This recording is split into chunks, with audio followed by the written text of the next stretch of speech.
তিতা ডিমা শাক তুলবে, তিতা ডিমা শাক। এগুলা আলু দিয়ে ভাজি করলে সেরকম শাকগুলা, এই যে এগুলার নাম হলো তিতা ডিমা শাক। আমি বাগানে দেখলাম হঠাৎ করে এই শাকগুলা, ওগুলা অনেক উপকার। এই যে তিতা ডিমা শাক নদীর পাড়ে, ইয়ার পাড়ে পাওয়া যায় এগুলা। আজকে দেখলাম আমাদেরই বাগানে মরিচে, ওগুলা খাইছি অনেক বছর আগে,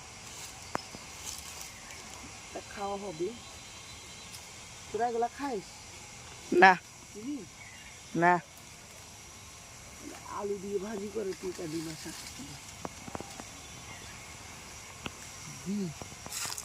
এই তিতা ডিমা শাক